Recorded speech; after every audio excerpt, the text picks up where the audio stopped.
اوكي ميديا ون نقف ندينا حدا غزي دحر كبيد سبعون نواتاون عنوت مبصحو بستقبر بسلات استملؤ دردر كينات تግራይ بسممعنت بريتوريا تخنبيتو سبات كبلع استصاود افموز قلقل افن مدف تمركت حزي دامورا يا حيا زي فلط انت يمسلكم عليهم نو نيرم مسكين مستم مصعبدو مالتي مالت كم شماغله بترت حيزم قالتا سائلهم ون بي اي رييم الله فتيو لبتيو حوحات نزيهم يا ناي ميديا سبات الى حزازنها ما غلايكم يجي راح يكون نغمغم حوحات زفريتو منغست تግራይ زفريو ناي ميديا سب زي تايب لي حد زي كم تسمعوا حزو خمس خبر كله غلغلي اتاغدف انديتو قصم مرحتنا زبلله غدفو كم ايتواصنا تزو قصلانو قصم نابنت علماز تبحال سب ما غلاي كوميتي غرم حزم صنيحهم كيريا تبحال منم كو بوليتيكا حلفيا كو اندي بوليتيكا علم نابي يقص الكاين ايديولوجي مالت انتي مالت ايديولوجي ناي حوحات انت فلت ازوصاي تفلت ازوصاي دي ان حزب بوليتيكينياتات كتب لنا يتغل اب حوحات وش تسلت صنحه حدا ناي يونيفرسيتي بروفيسور يلوكمي 30 عامات وارديا خوينو يونيفرسيتي تحلي بروفيسور كوينه يوصن سوري وارديا ناي يونيفرسيتي حدا وارديا ناي يونيفرسيتي وارديا خوين 30 عامات تحلي وانا تا يونيفرسيتي بروفيسور كوين يوصدي 10 عامات صنيحه 30 عامات صنيحه انت زبلا زياتن اب حوحات وشتي امصراي امودات ابارو زوصا سبات يندي انتلو ጌታቸው አቤት ይገሉና ዝግባን ፌደራል መንግስቲ ናይ መማህራን በጀት ናይ ጥዕና ባጀት አይከፍልም አይብድብም ተመልከት ናይ ጌታቸው ናይ ህልኽ ዘረባ ሁሉ ግዜ እት ኢቫሉዌት ትገብሩላ መልክዕ እዚኣ ዛትሪዋ ዘለኹም ማለት ህልኽ ያ እዚኣ ማለት ህልኽ ያ ተንቀጥቅጦ ዘላ ከንፈርስ ካዕ ዘንቀጥቅጥ ተዛርቦ ዘላ ናይ ፌደራል ናይ መንግስቲ ናይ መማህራንን ናይ ካልኢን ባጀት አይከፍልን እዩ ትግራይ አካል ሙሉ አካል ናይ ፌደሬሽን ትኸለለላ ፕሪቶሪያ በልኻ መረጋጋጽ ማለት አካል ፌደሬሽን መልያ ትኾን ማለት እዩ ንሕናሞ ሙቁይልና ዘይኮነ ንቃለስ ዘለና ትግራይ ድሕሪ ሕዚ አካል ፌደሬሽን ኢትዮጵያ ክትኮነ ይትኽእልን ኢልና ኢና ንቃለስ ምክንያቱ ሃገር ክትኮነ ኣለዋ ክንብል ከለና ኩመቆና ከሎ ንብሎ ዘረባ ኣይኮነን ትግራይ ሃገር ክትኮነ ኣለዋ ክንብል ከለና መስዋዕትነት እውን እስካዕ ምኽፋል ዘውፅሖም ነቶም ጀጋኑና ትግራይ ሃገር ክትኮን ስለ ዘለዋ እዩ ሃገር ትኸውን ምጽዋብ ምንኣስ መሪፃ ኣይኮነን ክትህሉ መሪፃ እዩ ፀረ ህልውና ምስ ዝኾኑ ሓቢራ ይትዳጎነን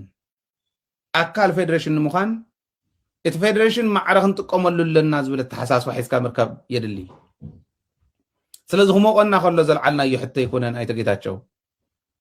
ኣይትጋገይ ግን ነዚኣቶም እውን ካብ ሰማያት የነጢበ ዝብል ሰብ እዩ ጌታቸው ሓደ ኣነ ዝሓሽኩ ካብ ሕወሓት ኢሉ ንበዓል ኣልማዝ ንበዓል ኬርያ ገፊጦም ሒዞም ስለ ዝፀንሑ ክንዱ ዝኣክል ጌታቸውን ይዕቅቦም ቃል ብቃል ዝበሎ እዩ ቃል ብቃል ተዛሪቡ ጌታቸው ኣነ ዝሓሽኩ ካብ ሕወሓት ካባይ ዝሓሸ እንተሊኩም ወምፂ ኢለዮም ስኢኖም ገዲፎሞ ዳስዋይ ከፍ ኢለ ዘለኹ ኢሎም ማይጨው ኣኼባ ገይሩ ኣብ ዝተዛረቡ በዓል እዚኦም ዋህዮ ማለት እንታይ እዩ መሰረታዊ ውዳበ እንታይ እዩ እንታይ እና ገበርካ ኢኻ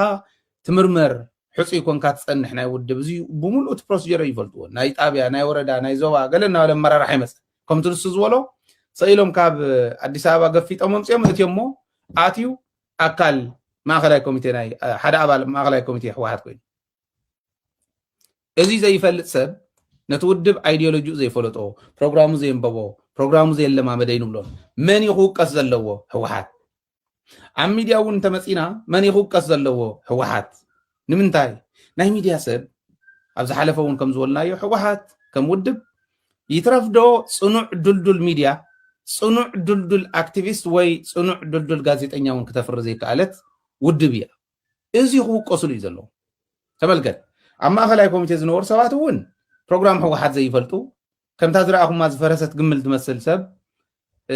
ዝበላ እየን በዓል ኬርያ እየን ፈሪዕ ኣንስ ተምፂኻ ፈሪዕ ሰብኡ ተምፂኻ ትእቱ እሞ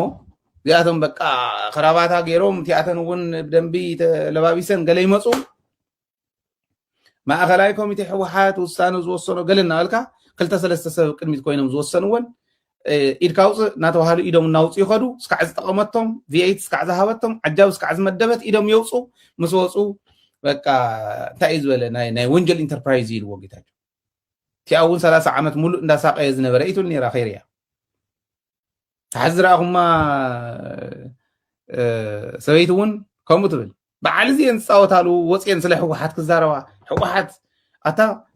ማለት ሓደ ግዜ ይገርመን እንዲ እቶም ወልኣያ ሰብነት ናይ ሰብ ሚዛን እንብሎም ጀጋኑና በዓል ሓየሎም ዝሓለፍሉ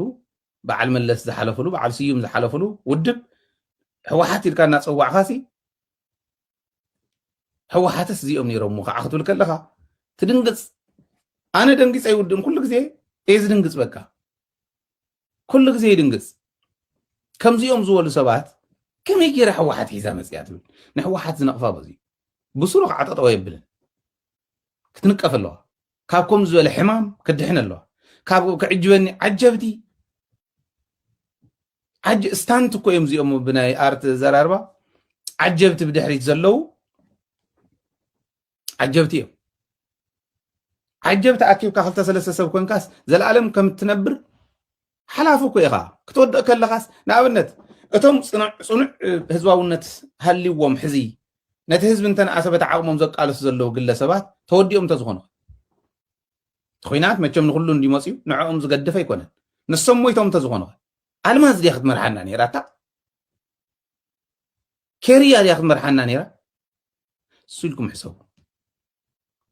ብሉፅ ሰብ ዝእከበሉ ውድብ ክኾነ ኣለዎ ሕወሓት